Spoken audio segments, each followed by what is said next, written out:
नमस्कार, मैं हूँ ऋचा मिश्रा। हमारे YouTube चैनल पर आप सभी का बहुत-बहुत स्वागत है।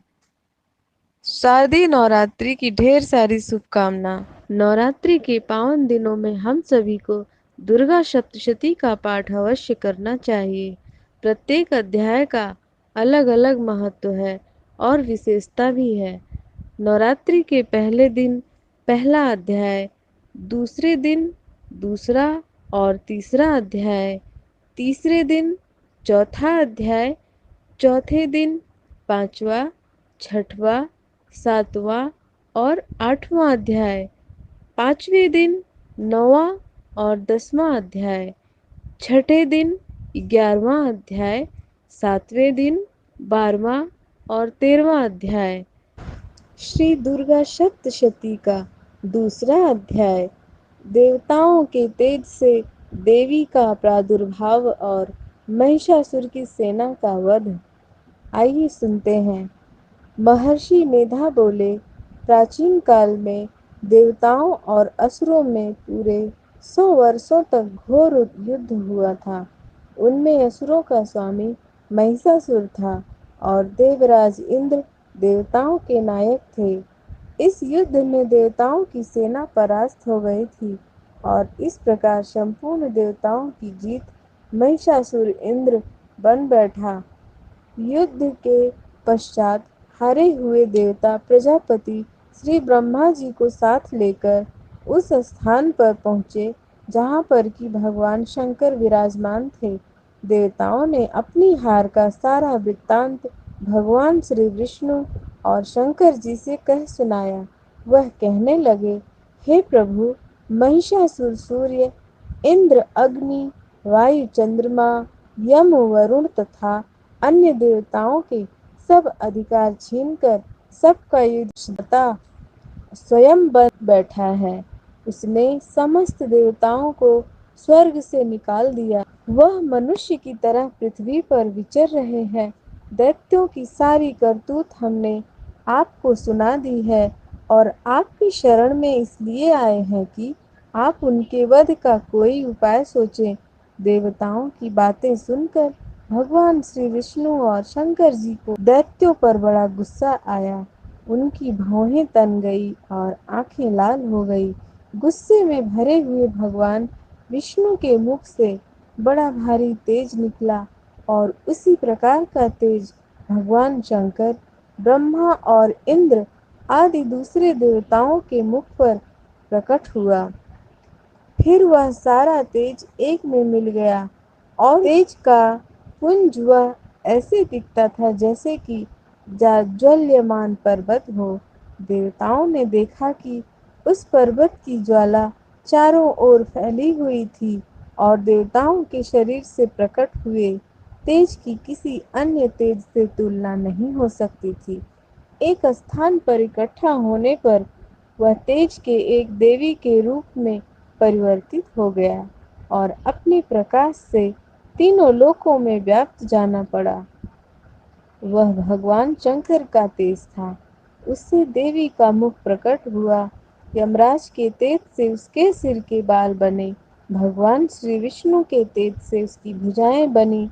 चंद्रमा के तेज से दोनों स्तन और इंद्र के तेज से जंघा और पिंडली तथा पृथ्वी के तेज से नितंब भाग बना।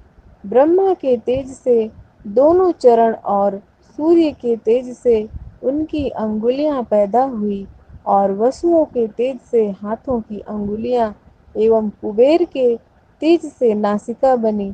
प्रजापति के तेज से उसके दांत और अग्नि के तेज से उसके नेत्र बने। संध्या के तेज से उसकी भौहें और वायु के तेज से उसके कान प्रकट हुए थे। इस प्रकार उस देवी का प्रादुर्भाव हुआ था। महिषासुर से पराजित देवताओं उस देवी को देखकर अत्यंत प्रसन्न हुए। भगवान शंकर ने अपने त्रिशूल में से एक त्रिशूल निकाल कर उस देवी को दिया और भगवान विष्णु ने अपने चक्र में से एक चक्र निकालकर उस देवी को दिया। वरुण ने अपने चक्र में से एक चक्र निकालकर उस देवी को दे दिया। तरुण ने देवी को शंख भेंट किया अग्नि ने इसे शक्ति दी, वायु ने उसे धनुष और बाण दिए। सहस्त्र नेत्रों वाले श्री देवराज इंद्र ने उसे अपने वज्र से उत्पन्न करके वज्र दिया और ऐरावत हाथी का एक घंटा उतारकर देवी को भेंट किया। यमराज ने उसे कालदंड में ले एक दंड दिया। वरुण ने उसे पास भेंट किया। प्रजापति ने स्फटिक की माला दी और ब्रह्मा जी ने उसे कमंडलू दिया। सूर्य ने देवी के समस्त रोमों में अपनी किरणों का तेज भर दिया। काल ने उसे चमकती हुई ढाल और तलवार दी तथा उज्ज्वल हार दिव्य वस्त्र उसे भेंट किए और इनके साथ ही उसने दिव्य चूड़ामणि दी। दो कुंडल, कंकड़ उज्ज्वल अर्धचंद्र, बाहों के लिए बाजूबंद, चरणों के लिए नुपुर, गले के लिए सुंदर हंसली और अंगुलियों के लिए रत्नों की बनी हुई अंगूठियां उसे दी। विश्वकर्मा ने उसको हर्षा दिया और उसके साथ ही कई प्रकार के अस्त्र और अभेद कवच दिए और इसके अतिरिक्त उसने उसे कभी न कुबलाने वाले सुंदर कमलों की मालाएं भेंट की। समुद्र ने सुंदर कमल का फूल भेंट किया। हिमालय ने सवारी के लिए सिंह और तरह तरह के रत्न देवी को भेंट किए गए। यक्ष राज कुबेर ने मधु से भरा हुआ पात्र और शेषनाग ने उन्हें बहुमूल्य मणियों से विभूषित नागहार भेंट किया। इसी तरह दूसरे देवताओं ने भी उसे आभूषण और अस्त्र देकर इसका सम्मान किया। इसके पश्चात देवी ने उच्च स्वर से गर्जना की। उसके इस भयंकर नाद से आकाश गूंज उठा। देवी का यह उच्च स्वर से किया हुआ सिंहनाद समा न सका। आकाश उनके सामने छोटा प्रतीत होने लगा। उससे बड़े जोर की प्रतिध्वनि हुई, जिससे समस्त विश्व में हलचल मच गई और समुद्र कांप उठे, पृथ्वी डोलने लगी और सब के सब पर्वत हिलने लगे। देवताओं ने उस समय प्रसन्न हो सिंहवाहिनी जगतमयी देवी ने कहा, देवी तुम्हारी जय हो। इसके साथ महर्षियों ने भक्ति भाव से विनम्र होकर उनकी स्तुति की। संपूर्ण त्रिलोकी को शोक मग्न देखकर दैत्यगण अपनी सेनाओं को साथ लेकर और हथियार आदि सजाकर उठ खड़े हुए। महिषासुर के क्रोध की कोई सीमा नहीं थी। उसने क्रोध में भरकर कहा, यह सब क्या उत्पात है।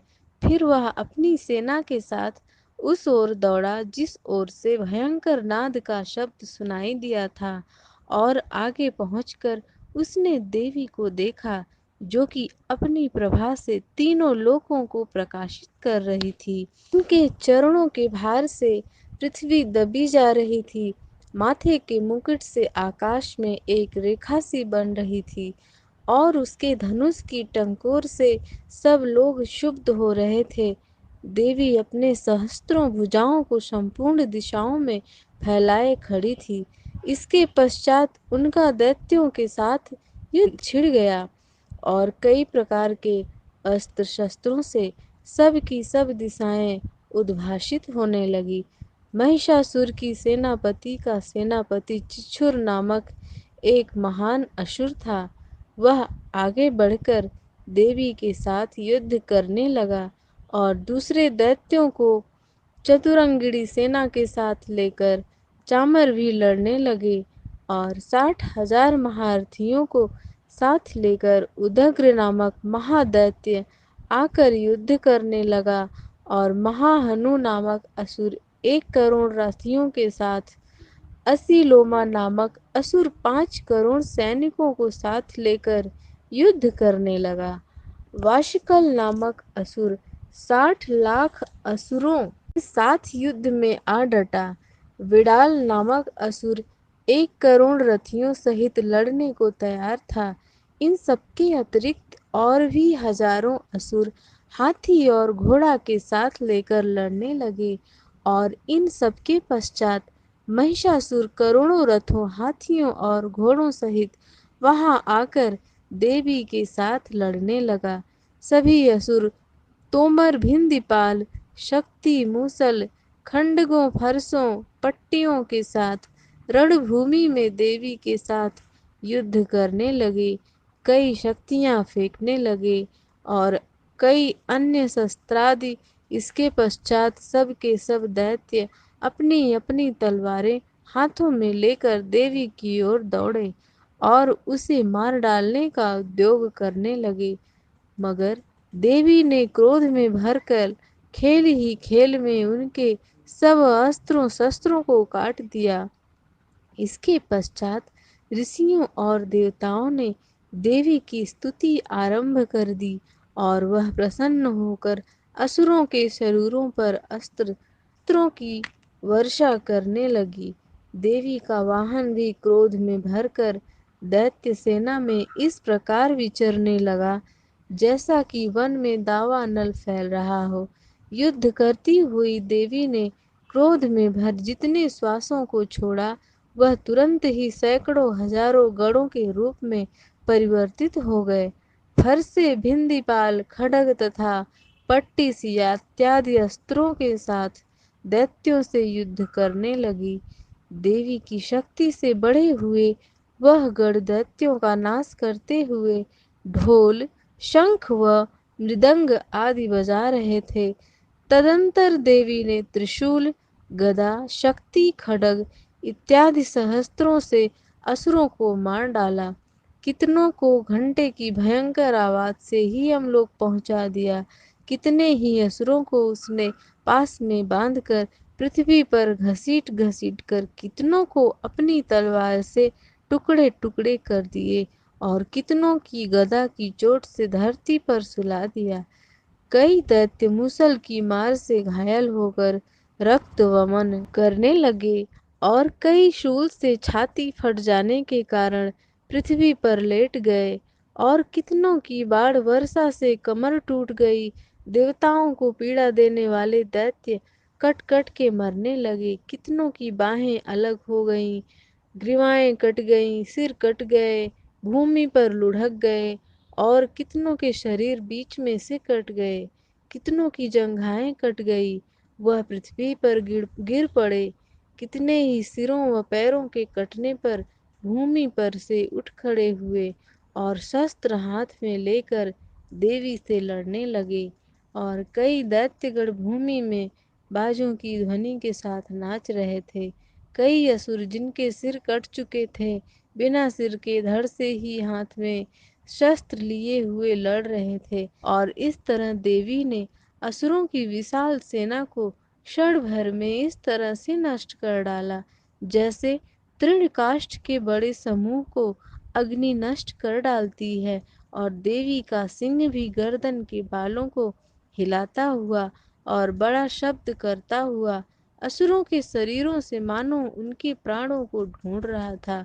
वहां देवी के गणों ने जब दैत्यों के साथ युद्ध किया तो देवताओं ने प्रसन्न होकर आकाश से उन पर पुष्प वर्षा की। श्री दुर्गा सप्तशती, तीसरा अध्याय। सेनापतियों सहित महिषासुर का वध। महर्षि मेधा ने कहा, महिषासुर की सेना नष्ट होती देखकर उस सेना का सेनापति चिछुर क्रोध में भर देवी के साथ युद्ध करने के लिए आगे बढ़ा।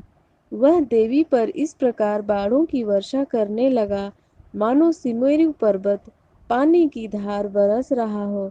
इस प्रकार देवी ने अपने बाणों से उसके बाणों को काट डाला तथा उसके घोड़ों व सारथी को मार दिया।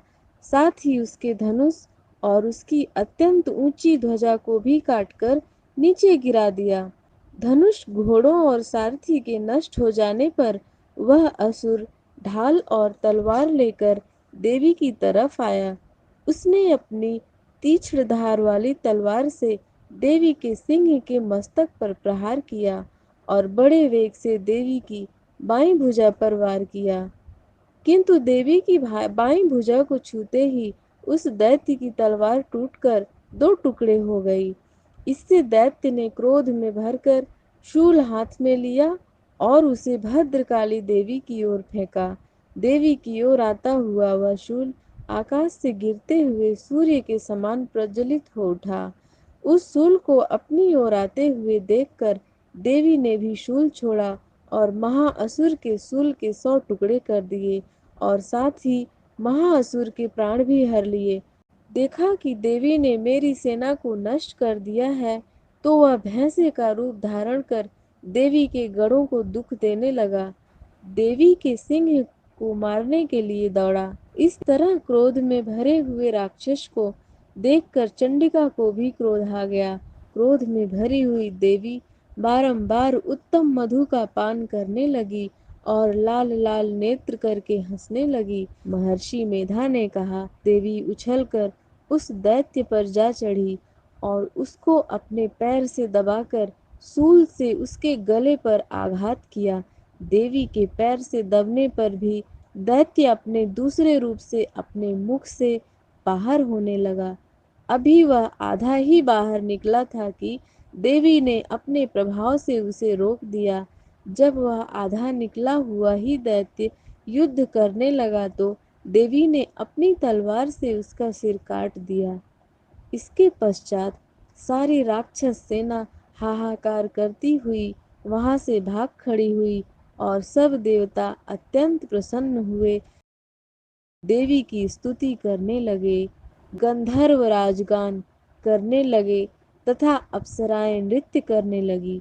आशा करती हूँ मेरी यह प्रस्तुति आप सबको बहुत पसंद आई। हमारे चैनल को लाइक करें, सब्सक्राइब करें और कमेंट सेक्शन में जाके कमेंट ज़रूर करें।